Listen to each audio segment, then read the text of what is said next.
Hi there, my book friends. Welcome back to the Book Collector. I'm Joan. I've been missing in action a little bit, just life, and I got sick, and 2 videos that I recorded,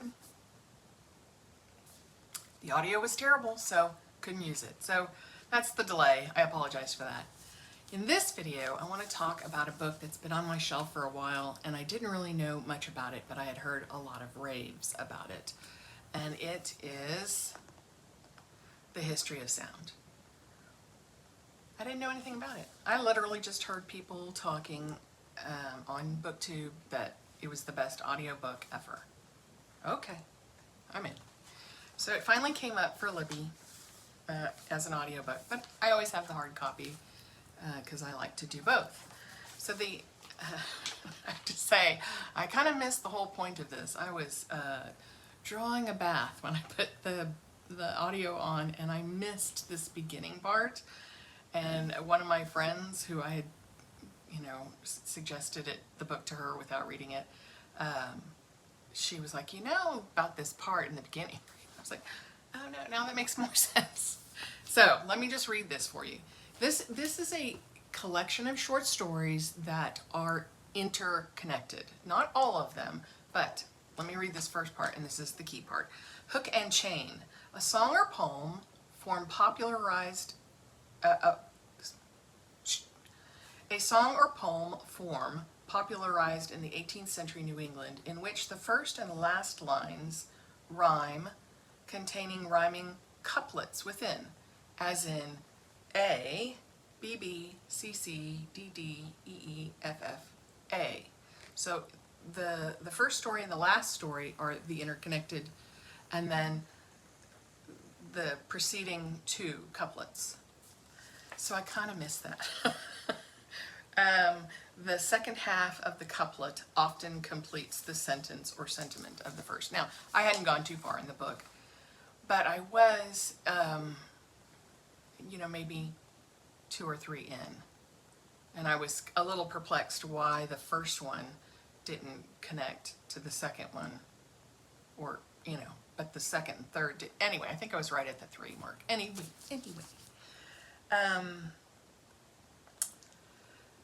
I really liked this book. On the Verge of Love. I do enjoy short stories, and I did short stories a lot as a younger person. In my 20s, I read a ton of collections of short stories. So there's some oddball stories in here. And sometimes the connectedness is very thin thing. In fact, my friend was asking me, what, how did those 2 connect? I was like, a painting. And it was literally just like there was a painting. That's it. But, okay, here is my criticism and my gushing love for this book at the same time. I adored the first story. I adored the narrator. I felt it was his voice clearly. I didn't feel like he was reading. I loved and that could have been a novel for me. And I would have loved it. I want more of that story. I was hungry for more. So when I get to the end, and I think I'm going to get some kind of I was wrongly anticipating more of a connection, or kind of filling in the gaps. And they did, but oh man, I wanted more of the first story. The other ones were fun, and honestly, I don't remember a ton of them because I kept waiting for more of the first story. I think those characters were so rich, and in my head, they're the only ones that I really remember. And maybe it's because it was the beginning of the book and I was more engaged, but I really liked the first story.